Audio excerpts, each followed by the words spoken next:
Hey guys, today's big idea is the more you do it, the more you'll want to.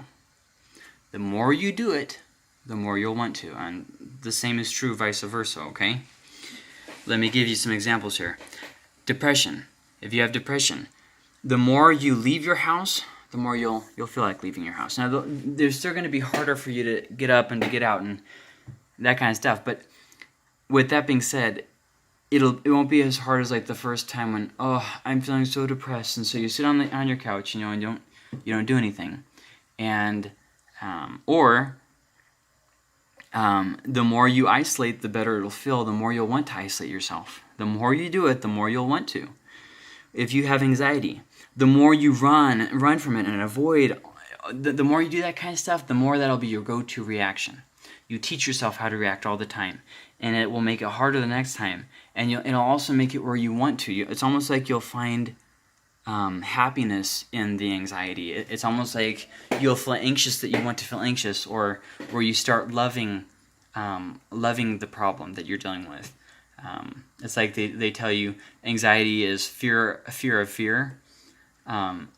When you start, when you don't deal with your fear, when you don't deal with that anxiety, it makes it where that's how you think.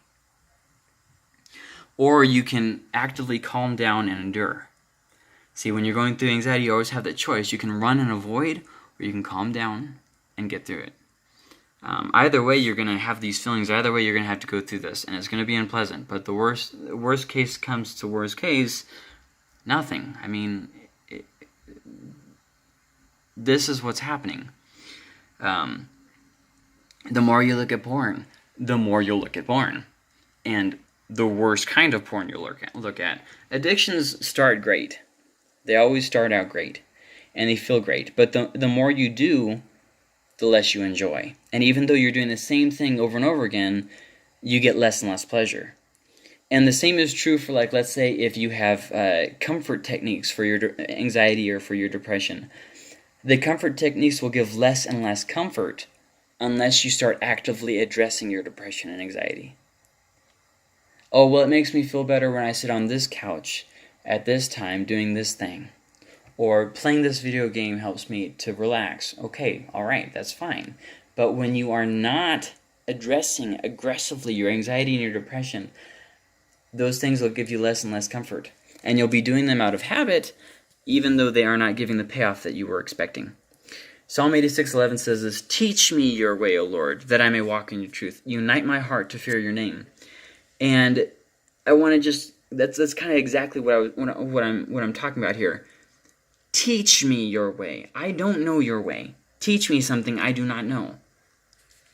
To say to God, teach me your way means I'm unaware of it.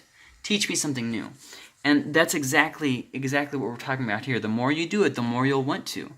You sometimes have to do something you don't know how to do.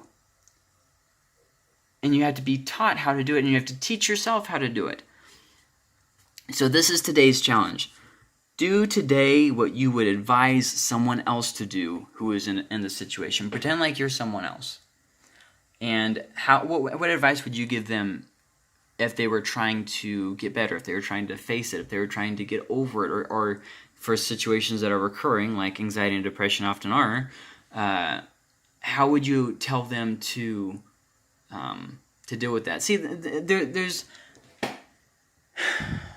there's differences in all these different things. Like, for instance, you don't always choose to have depression and anxiety. Sometimes the things that you do cause it, yes, absolutely. But sometimes it just happens, and there's nothing you can do about it. Whereas porn usually is a choice. Next, porn you can get 100% victory on. Sometimes with depression and anxiety, you go through your whole life struggling with it and never getting victory. So all these things are a little bit different. But so I'm not trying to discourage you. I'm just saying sometimes you have to have a lifestyle change. Sometimes you have to have an immediate change. Sometimes you have to have a long-term goal and plan. And I'll just go ahead and leave that there because we'll probably talk about that in some other videos. So do today what you want tomorrow. Well, tomorrow I want to be able to go on a vacation 100 miles away. So do something today to get ready for that tomorrow. Well, tomorrow I want to stop having suicidal thoughts. So what can you do today to help that? And what happens if you don't ever stop having suicidal thoughts? What's your backup plan? Do you have a system of how to prevent yourself from doing something in the heat of the moment? Do today not what you want, not what is easy, not what is comfortable, but what will be a good habit for tomorrow. So today's big idea, the more you do it, the more you'll want to. And today's challenge, do today what you advise someone else to do. So I hope that helps you. Have a great day, and I'll catch you guys later.